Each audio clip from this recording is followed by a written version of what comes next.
அடமானத்தில் இருக்கும் தங்க நகையை மீட்டு மார்க்கெட் விலையில் உடனடியாக விற்க சிறந்த வழி பிரைம் கோல்ட் ஹப். தொடர்புக்கு 9840551787. தங்கத்தை மட்டுமல்ல, உங்கள் தன்னம்பிக்கையையும் மீட்டுத் தருகிறோம்.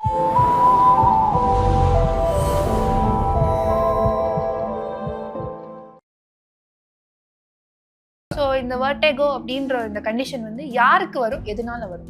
வர்டேகோன்றதுக்கு இந்த ஏஜ் குரூப் அந்த ஏஜ் குரூப் கிடையாது, எல்லா ஏஜுக்கும் வேணும். குழந்தைங்கள இருந்துட்டு வயசானவருக்கு யாருக்கு வேணாலும் ஏற்படலாம். ஆண்கள் பெண்களோட வேறுபாடும் கிடையாது, யாருக்கு வேணாலும் வரலாம். டே டு டே லைஃப்பில் அவங்க எக்ஸசைஸ் பண்ணலை, சடன்டரி லைஃபாக இருக்கும். அவங்க சொல்லுவாங்க, இல்லை நான் மார்னிங் நைட்டுக்கு ஒர்க் பண்ணிருக்கேன்னு சொல்லுவாங்க. ஆனால் சடன்டரி லைஃப் உட்காந்து எவ்வளோ பார்த்துட்டு இருப்பாங்க சிஸ்டம் முன்னாடி. ஸோ காஃப் மசில் எக்ஸசைஸ் கொடுத்துருக்க மாட்டாங்க, காஃப் மசில் வீக்காக இருக்கும். அப்படின்னு நிற்கும் டக்குனு அப்படியே மூளை, காது, கண் இது மூணுலேயுமே வந்து கிட்னஸ் ஏற்படும். முதல் சிம்டமாகவும் ஏற்படும். இதில் காதுலேயோ கண்லேயோ முதல் சிம்டம் ஏற்பட்டால் கூட பயப்படுறதுக்கு ஒன்றுமே இல்லை. ஒரு ஸ்ட்ரெஸ் ஃபேக்டர் ஸ்டிகர் ஆகும்போது டைமுக்கு சாப்பிடல, டீஹைட்ரேஷனில் இருக்காங்க, ஸ்லீப் ஒழுங்காக இல்லை, ரொம்ப பிரைட் லைட் இருக்குது. சில பேர் சொல்லுவாங்க, நான் வெயிலில் போயிட்டு இருந்தாலும் ரொம்ப தலைக்கு இருக்குதுன்னு சொல்லுவாங்க. இது ரொம்ப காமனாக இருக்கும். இது முக்கியமான காரணம் மைக்ரேன் தான்.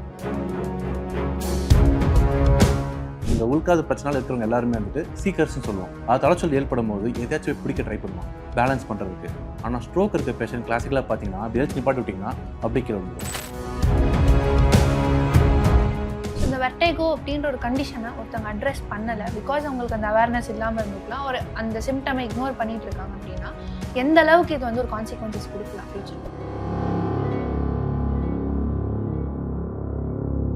ஹாய், ஹலோ, வணக்கம். ஆதன் ஆரோக்கியம் யூஎஸ். நான் உங்கள் அனுக்ஷா சுவாமிநாதன். இன்னைக்கு நம்மளோட சேனல்ல வர்டேகோ அப்படின்ற டாபிக் பற்றி தான் பேச போகிறோம். ஸோ இந்த வர்டேகோ அப்படின்னு எடுத்துக்கிட்டாலே வந்து நிறைய பேர் இந்த டிசினஸ், கிடினஸ் அப்படின்னு சொல்லி நிறைய சிம்டம்ஸ் சொல்லுவாங்க. பட் இந்த டேர்மை வந்து நிறைய பேர் யூஸ் பண்ணுறோம் அப்படின்னா இது கிடையாது, பிகாஸ் இதை பற்றின அவேர்னஸே வந்து இன்னும் நிறைய பேருக்கு இல்லை. ஸோ வர்டேகோனா என்ன, இது யாருக்கு வரும்? இன்னைக்கு நம்மளுக்கு ரெகுலர் டே டு டே லைஃப்ல வந்து டிசினஸ் கண்டினியூஸாக வந்தால் அது வர்டேகோவாக இருக்க சான்சஸ் இருக்கா? ஸோ இதெல்லாம் பற்றி டிஸ்கஸ் பண்ணுறதுக்கு இன்னைக்கு நம்மளோட யார் ஜாயின் பண்ணியிருக்காங்க அப்படின்னா ENT specialist doctor Richard join பண்ணிருக்காங்க. சோ அவர்கிட்ட பேசி தெரிஞ்சுக்கலாம் வாங்க. So hello sir. ஹலோ. எப்படி சார் இருக்கீங்க? நல்லா இருக்கேன். சோ இப்போ நான் கேட்ட மாதிரி இந்த வர்டேகோ அப்படின்ற ஒரு விஷயம் வந்துட்டு இன்னைக்கு நிறைய பேரால பேசப்படுறது இல்ல, பட் டிசீனஸ் அப்படின்றத சொல்றாங்க. சோ பொதுவாவே இந்த வர்டேகோ அண்ட் டிசீனஸ் இது ரெண்டுத்துக்கும் என்ன சார் வித்தியாசம்? ஸோ டிசீனஸ்ன்றது ஒரு பொதுவான வார்த்தை. அது கீழே தான் வர்டேகோன்ற ஒரு சிம்டம் இருக்கு. டிசீனஸ் சொன்னா வந்துட்டு ஒரு அன்ஸ்டடினஸாக ஃபீல் பண்ணுறது, தலை சுற்றுறது, அதுக்கடுத்தது நடக்கும் போது வந்து தடுமாற்றம் ஏற்படுறது, இது எல்லாமே வந்துட்டு இந்த டிசீனஸ்குள்ளே பொருந்துடும். ஆனால் வர்டேகோன்றது ஒரு ஸ்பெசிஃபிக்கான ஒரு கம்ப்ளைண்ட். அப்படின்னு எப்படி இருக்குன்னா வந்துட்டு திடீர்னு வந்துட்டு அந்த பர்சனுக்கே வந்துட்டு தான் சுற்றுற போலையோ இல்லை அந்த சுற்றுச்சூழல் சுற்றுறது போலையோ அப்படின்னு அவர் சுழட்டி அடிக்கும். அப்படி ஒரு கம்ப்ளைண்ட் இருந்தால் தான் அது வர்டேகோ. அப்படி இல்லை அப்படின்னா வந்துட்டு அது வர்டேகோ அல்ல. இப்போ ஒரு பர்சனுக்கு வந்து சடனா இந்த வேர்ல்டே சுத்துற மாதிரி இருக்கு, ஆர் இப்போ அவங்க உட்காந்துட்டு இருக்காங்க, எந்திரிக்கிறாங்க அப்படின்னா எந்திரிச்ச உடனே ஒரு ஸ்பின்னிங் சென்சேஷன் இருக்கு அப்படின்னா அது வர்டேகோவா இருக்குமா, ஒரு இஸ் இட் பிகாஸ் ஆஃப் டிசீனஸா இருக்கு? இப்போ உட்காந்து இருந்துட்டு எந்திரிக்கும் போது டக்குனு தலை சொல்ல வருதுன்றப்போ ஒரு காமனான கண்டிஷன் சொல்றது அந்த ஆர்த்தோஸ்டாட்டிக் ஹைப்போடென்ஷன் சொல்லுவோம், பிபி ஃபால் ஆகும். அதனால வரக்கூடியது வந்துட்டு அதுவும் கிடினஸ் தான். அந்த கிடினஸ்க்கான காரணம் அது. இது இல்லாமல் படுத்துட்டு உருளும் போது சடன் மூவ்மெண்ட் கொடுக்கும் போது வரது வந்துட்டு அது வந்து வர்டேகோ. அது பிபிபின்னு சொல்லுவோம், பினைன் ப்ராக்சிமல் பொசிஷனில் வர்டேகோ. அந்த கண்டிஷனில் பர்டிகுலர் அது வரும். அதனால வந்து இது ஹிஸ்ட்ரி பேஸ் பண்ணி தான் வந்துட்டு நம்ம எந்த டைப் ஆஃப் வர்டேகோன்னு சொல்ல முடியும் நம்மளால. ஸோ இந்த வர்டேகோ அப்படின்ற இந்த கண்டிஷன் வந்து யாருக்கு வரும், எதனால வரும்? வர்டேகோன்றதுக்கு இந்த ஏஜ் குரூப் அந்த ஏஜ் குரூப் கிடையாது, எல்லா ஏஜுக்கும் வேணும். குழந்தைங்கள இருந்துட்டு வயசானவருக்கு யாருக்கு வேணாலும் ஏற்படலாம். ஆண்கள் பெண்களோட வேறுபாடும் கிடையாது, யாருக்கு வேணாலும் வரலாம். இது வந்துட்டு முழுக்க முழுக்க காரணத்தை பொறுத்து. இந்த நம்மளோட உடம்ப பேலன்ஸை இது பண்ணுறதுக்கு நம்முடைய மூளை, செரிபெல்லம், அதுக்கடுத்து நம்ம உள்காதுன்னு சொல்லுவோம், வெஸ்டிபுலர் அப்பaratusன்னு சொல்லுவோம், அப்புறம் கண், இந்த மூணு சேர்ந்து தான் வந்து நம்ம உடம்ப பேலன்ஸ் பண்ணுது. இதில் எங்கே பிரச்சனை வந்தாலும் சரி அதனால் வந்துட்டு பேஷண்ட் வந்து அந்த கிடினஸ், அந்த அன்ஸ்டடினஸ், இந்த மாதிரி பிரச்சனைகள் ஏற்படும். ஸோ அதனால் ஒவ்வொரு கண்டிஷனுக்கும் ஒவ்வொரு வேறுபாடுகள் இருக்குது. ஸ்ட்ரோக்குன்றது கொஞ்சம் வயசில் பெரியவங்களுக்கு வரும், அந்த பிபிபின்றது எல்லா ஏஜ் குரூப்லேயும் வரும். அந்த மாதிரி வந்துட்டு வயசு ரீதியாக வந்துட்டு லைக் ஒவ்வொரு கண்டிஷனுக்கும் டிஃப்ரெண்ட் ஏஜ் குரூப் இருக்குது. ஆனால் பொதுவாக சொன்னால் ஸ்பெசிஃபிக் ஏஜ்னு சொல்ல முடியாது. இல்லை இந்த இதில் எங்கேயாச்சும் பாதிப்பு ஏற்பட்டால் சிம்டம்ஸ் ஏற்படும். ஸோ இதில் முக்கியமான 3 காரணங்கள் வர்டேகோ வரத்துக்கு, அவங்களோட இப்போ லைஃப் ஸ்டைலா, இல்லை அவங்களோட எந்த மாதிரி ஃபுட் சாப்பிட்டுட்டு இருக்காங்க, ஆர் எந்த மாதிரி காசஸ் வந்து வர்டேகோக்கு ஒரு முக்கியமான காரணமாக இருக்கும்? லைஃப் ஸ்டைல் கண்டிப்பாக ஒரு முக்கியமான காரணம். இப்போது ஒபிசிட்டி அப்படின்னு எடுக்கும் போது இந்த ஜங்க் ஃபுட் நிறைய சாப்பிட்றதுனால வந்துட்டு காமனாக ஸ்ட்ரோக்கு அது ஒரு முக்கியமான காரணமாக கண்டிப்பாக இருக்குது. இது இல்லாமல் இந்த மற்ற கண்டிஷன்ஸ்லாம் வந்து உப்பு நிறைய எடுக்கும் போது இந்த மீனியஸ் கண்டிஷன் சொல்லுவோம், அது வந்துட்டு ட்ரிகர் ஆகும்.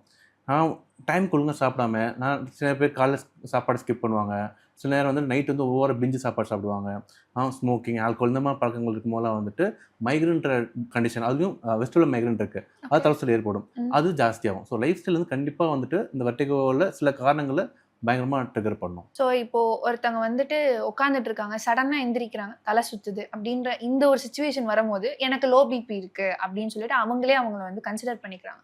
ஸோ இதுக்கு காரணம் வந்து முக்கியமாகவே அவங்களுக்கு லோ பிபி இருக்கா, or is there anything else that is being the reason for this? இது என்னன்னா, இந்த மாதிரி ஒரு கிளாசிக்கலாக வெளிச்சு நின்ற உடனே தலைசுற்றல் ஏற்படுது அப்படின்றப்போ நம்ம காரணங்கள் நிறையா இருக்குது. அதில் முக்கியமான காரணம் சொல்கிறது இந்த ஆர்த்தோஸ்டாட்டிக் ஹைப்போடென்ஷன். எல்லாருக்கும், எல்லா மனுஷனுக்கும் 2 ஹார்ட் இருக்குது. ஒன்று நம்முடைய ஹார்ட் நெஞ்சில் இருக்கிறது, இன்னொன்று நம்முடைய காஃப் மசில். என்னென்னா மெலிஞ்சு நிற்கும் போது நம்ம காஃப் மசிலும் பம்ப் பண்ணும் பிளட்டை. ஸோ அந்த காஃப் மசில் அந்த டே டு டே லைஃப்பில் அவங்க எக்ஸசைஸ் பண்ணலை, சடன்டரி லைஃபாக இருக்கும். அவங்க சொல்லுவாங்க, இல்லை நான் மார்னிங் நைட்டருக்கு ஒர்க் பண்ணிருக்கேன்னு சொல்லுவாங்க, ஆனால் சடன்டரி லைஃப் உட்காந்து வேலை பார்த்துட்டு இருப்பாங்க சிஸ்டம் முன்னாடி.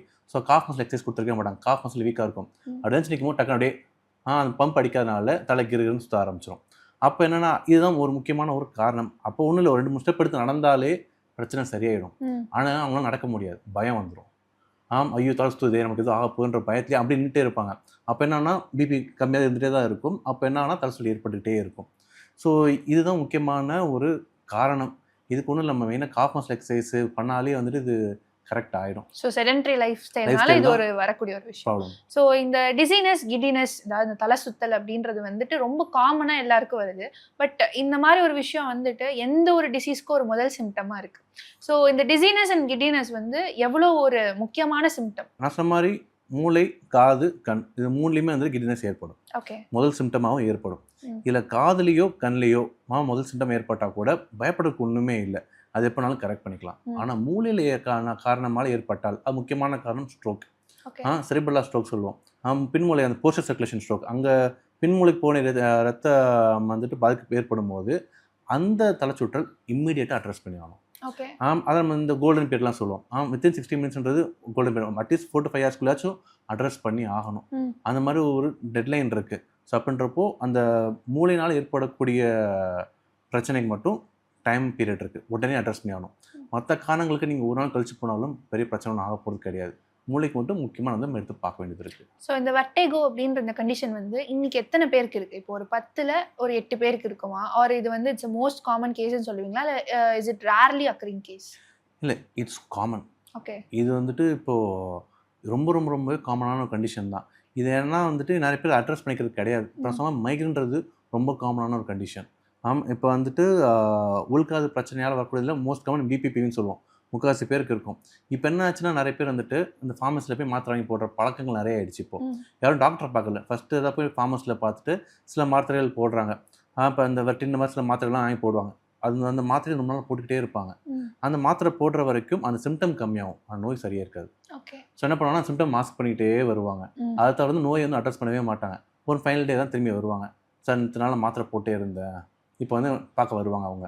ஸோ இந்த சிம்டம் ஆக்சுவலி ரொம்ப காமனாக இருக்குது. பட் இந்த ஓவர் த கவுண்டர் போயிட்டு மாத்திரை வாங்கி போடுறதுனால வெளியில் நிறைய பேர் தெரியறதில்ல. ஸோ இப்போ இந்த வெர்டிகோ, மைக்ரைன், டிசீனஸ் இது மூணுத்துக்கு டிஃப்ரென்ஷியேட் பண்ணணும்னா நீங்கள் எப்படி சொல்லுவீங்க? வெர்டிகோ அப்படின்னா வந்துட்டு மோஸ்ட் காமன் காஸ்ன்னு பார்த்தீங்கன்னா பிபிபிவி தான். பின்ன பர்சனல் பொசிஷனல் வெர்டிகோ, அதாவது நம்ம காதுக்குள்ளே வந்துட்டு வெஸ்டிபுலர் apparatus ஒன்று இருக்குது, அதாவது செமிசர்க்குலர் கனால்ஸ் 3 இருக்கும். நம்ம கிராஃபில் படிச்சிருப்போம், X axis, Y axis, Z axis மாதிரி. அந்த மாதிரி 3 டைரக்ஷன் நோக்கிற மாதிரி இந்த கெனால் வந்து அரேஞ்ச் ஆகிருக்கும், 2 காதுலையுமே அது இருக்கும். ஸோ வந்துட்டு அதில் என்ன ஒரு சின்ன கால்சியம் கிறிஸ்டல்ஸ் உள்ளுக்குள்ளே ஏறும்போது தலைசுற்றல் ஏற்படும். அது எந்த குழாயில் ஏறுதோ அந்த டைரக்ஷன் நோக்கி தலைசுற்றல் ஆரம்பிக்கும். அதில் காமன் போஸ்டர் கெனால் சொல்லுவோம், அது ஆன்டீரியர், போஸ்டர், லேட்டரல் 3 திசை இருக்கும். அதில் போஸ்டர் கெனால் ஸ்டிமுலேட் ஆகும்போது என்ன வந்துட்டு தலைசுற்றல் ஏற்படும். இது ரொம்ப காமனான காஸ். இது வந்து பிபிபிவின்னு சொல்லுவோம். இது வெர்டிகோவில். மைக்ரேன்றது முக்கால் பேருக்கு இங்கே இருக்கும், பட் ஆனால் இது வந்து ரொம்ப அண்டர் டயக்னோஸ்ட் ஆக்சுவலி. மைக்ரேன்றது என்ன வச்சுக்கோங்களேன், ஒரு ஸ்ட்ரெஸ் ஃபேக்டர் ஸ்டிகர் ஆகும்போது டைமுக்கு சாப்பிடல, டீஹைட்ரேஷனில் இருக்காங்க, ஸ்லீப் ஒழுங்காக இல்லை, ரொம்ப பிரைட் லைட் இருக்குது, சில பேர் சொல்லுவாங்க நான் வெயிலில் போயிட்டு ரொம்ப தலைக்கிறதுன்னு சொல்லுவாங்க. இது ரொம்ப காமனாக இருக்கும். இது முக்கியமான காரணம் மைக்ரேன் தான். மைக்ரேன் இருக்கும்போது வச்சுக்கோங்க பயங்கர சென்சிட்டிவ் ஜாஸ்தியாக இருக்கும். வெயில பார்த்தா வச்சுக்கோங்க பயங்கரமாக ட்ரிகர் ஆகும். சில நேரம் மைக்ரேன் அட்டாக் ட்ரிகர் ஆகும்போது காமனாக வீட்டுக்கு பெண்கள் சொன்னால் வச்சுக்கோங்க, அவங்க ஹஸ்பண்ட் பேசும்போதோ இல்லை ஒய்ஃப் பேசும்போதோ நீ நைனே பேசிக்கிறேன், தலை வலிக்குது, அமைதியாக இருக்குன்னு சொல்லுவாங்க. பட் என்ன நிறைய பேர் நினைப்பாங்கன்னா இல்லை இது பண்ணுறாங்கன்னு நினைப்பாங்க. தாழ்த்தி பேசலாம் இருப்பாங்க, அப்படி கிடையாது. அந்த சிம்டம்னால என்ன ஆகும்னா ஹீலிங் சென்சிட்டிவ் பயங்கரமாக பீக் ஆகிருக்கும். அவங்க நார்மலாக பேசுறது பயங்கர லெவலாக இரிட்டேட்டிங்காக ஃபீல் ஆகும். இந்த மாதிரி தான் மெயினாக வந்து மைக்ரேனில் ஒரு ட்ரிகரிங் ஃபேக்டர் இருக்கும். அவங்க வந்து அட்டாக் வரப்போது உங்களுக்கு ஃபீலிங் ஒரு ஆரான்ஸ் வந்து அவங்க ஃபீலிங் இருக்கும், ஓகே எனக்கு தலைவலி வரப்போகுது, இந்த தலைச்சுற்றல் ஏற்படப்போ ஒரு சிம்டம் ட்ரிகர் ஆகும். அதுக்கடுத்து அந்த ஸ்ட்ரீம் இருக்கும், அது ஒரு பர்டிகுலர் ட்ரிகர் ஃபேக்டர் இருக்கும். ஆமாம், அது வந்து எனி திங் பேஸ்ட் வந்து லைஃப் ஸ்டைல். இந்த டிசீனஸ்ன்றது ப்ராட், ஸ்ட்ரோக் இருந்தாலும் வரும். ஸ்ட்ரோக் ஃபேக்டர் அதான் மெயினாக வந்து அவங்களுக்கு ஒரு சைடு பேலன்ஸ் மிஸ் ஆகிடும். யூஸ்வலி இந்த வர்டேகோ பிரச்சனை இந்த மாதிரி இருக்கவங்க, லைக் காது பிரச்சனையோ கண் பிரச்சனையோ, இந்த உள்காது பிரச்சனையால் இருக்கிறவங்க எல்லாருமே வந்துட்டு சீக்கர்ஸ்னு சொல்லுவோம். அது தலைச்சொல் ஏற்படும் போது எதாச்சும் பிடிக்க ட்ரை பண்ணுவாங்க பேலன்ஸ் பண்ணுறதுக்கு. ஆனால் ஸ்ட்ரோக் இருக்க பேஷண்ட் கிளாசிக்கலாக பார்த்தீங்கன்னா அப்படி எழுச்சி நிப்பாட்டி விட்டிங்கன்னா அப்படியே கீழே வந்துடுவாங்க. எதுவுமே பிடிக்கணும் கூட உங்களுக்கு தோணாது. இதுதான் மெயினான ஒரு டிஃப்ரென்ஸ் ஸ்ட்ரோக்குக்கும் மற்ற எல்லா டிசீனஸ் கம்ப்ளைண்ட்டுக்கும். மற்ற இந்த காதுனால ஏற்படும் எல்லா டிசீனஸுமே மீனியஸ் டிசீஸோ பிபிபிடி இந்த மாதிரி நிறைய கண்டிஷன்ஸ் இருக்குது, வெஸ்டபிள் நியூரைட்டிஸ், லேபந்தரிஸ் மாதிரி நிறைய கண்டிஷன்ஸ் இருக்குது. இந்த எல்லா கண்டிஷன்ஸ்க்குமே வந்துட்டு தே ஆர் சீக்கர்ஸ். ஏதாச்சும் ஒன்று தலை செய்யணுமோ ஏதாச்சும் பிடிக்க ட்ரை பண்ணுவாங்க. ஸ்ட்ரோக் இருந்தால் மட்டும் பிடிக்கவே மாட்டாங்க. அடிச்சு நிப்பாட்டிச்சிங்கன்னா அப்படியே சாஞ்சிட்டு போயிட்டே இருப்பாங்க. இது ஒன்று தான் மெயினான டிஃப்ரென்ஸ் மூளைக்கும் மற்ற எல்லா கிடினஸ்க்கும். மைக்ரேனில் மெயினாக ஒரு ட்ரிகர் ஃபேக்டர் இருக்கும். வர்டேகோ அந்த பிபிபின்ற கண்டிஷனில் ஒரு பொசிஷன் சேஞ்ச் ஆயிருப்பாங்க, படுத்துட்டு லெஃப்ட் ரைட்ல உருண்டிருப்பாங்க, அப்போ ட்ரிகர் ஆயிருக்கும். ஸோ இந்த வெர்டேகோ அப்படின்ற ஒரு கண்டிஷனை ஒருத்தவங்க அட்ரஸ் பண்ணலை, பிகாஸ் அவங்களுக்கு அந்த அவேர்னஸ் இல்லாமல் இருந்திருக்கலாம், ஒரு அந்த சிம்டமை இக்னோர் பண்ணிட்டு இருக்காங்க அப்படின்னா எந்த அளவுக்கு இது வந்து ஒரு கான்சிக்வன்சஸ் கொடுக்கலாம் ஃபியூச்சர்? இந்த பிரச்சனை என்னன்னா வந்துட்டு பேஷண்ட் மூலம் சொல்ல தெரியாது. அங்கே தான் மெயின் ப்ராப்ளம் ஆரம்பிக்கும்.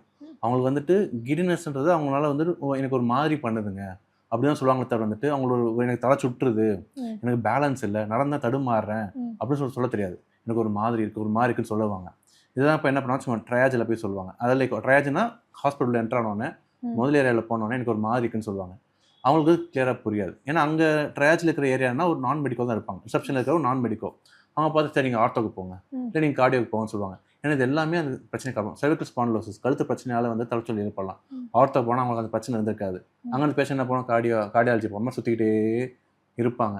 இது வந்துட்டு தெளிவாக வந்து அவங்க அட்ரஸ் பண்ணணும். மக்கள் வந்து அவங்க அந்த ஹிஸ்ட்ரி இன்னும் தெளிவாக சொல்லணும். சொல்லும் போது வந்துட்டு அப்போ அது கன்சென்ட் கரெக்டாக டிபார்ட்மெண்ட் ரீச் ஆகிட்டாங்கன்னா பிரச்சனை ஒன்றும் இல்லை. சும்மா இந்த பிரச்சனை வந்துட்டு சுற்றிட்டே இருப்பாங்க பீப்புள். அப்போ என்னன்னா ஒவ்வொரு டிபார்ட்மெண்ட்டுக்கு போகும்போது அவங்க ஃபண்டு காலியாகும். இப்போ ஆர்த்தோவில் போய் அவங்க பார்க்கும்போது எக்ஸ் எடுத்து பார்ப்பாங்க ஸ்பைனை, அடுத்து கார்டியாலஜி போகிறாங்க, அவங்க எக்கோ எடுத்து கன்ஃபார்ம் பண்ணுறாங்க. அப்போ என்ன ஃபண்டு காலியாகும். கடைசியாக அது ஒரு இஎன்டி பிரச்சனையாக தான் இருந்திருக்கும். அவங்க இஎன்டி வரும்போது அவங்க ஃபண்டு எதுவுமே இருந்திருக்காது. அப்போ என்னன்னா எனக்கு எதுவுமே வேண்டாம்னா சொல்லிட்டு போயிடுவாங்க. போயிட்டு ஃபார்ம்ஸ் போய் வட்டி வாங்கி போட ஆரம்பிப்பாங்க. இப்படியே வந்துட்டு ஒரு லூப் மாதிரி வந்துட்டு அவங்க லூப்பில் மாட்டிக்குவாங்க. ஸோ சிம்டம்ஸை ஃபஸ்ட்டு அட்ரஸ் பண்ணணும். அந்த சிம்டம்ஸை தெளிவாக அவங்க புரிஞ்சுக்கிட்டு அங்கே போனால் தான் சொல்ல முடியும். ஏன்னா அவங்க சில நேரம் நிறைய இன்ஸ்டியூட்டில் பார்த்து இப்போ நீங்கள் ஒரு கவர்மெண்ட் ஹாஸ்பிட்டல் போனீங்கன்னா அங்கே வந்து ஒரு 500 பேஷண்ட் இருப்பாங்க. இந்த பேஷண்ட் அவங்க போய்ட்டு தெளிவாக பேசினா தான் அவங்களால அட்ரஸ் பண்ண முடியும்.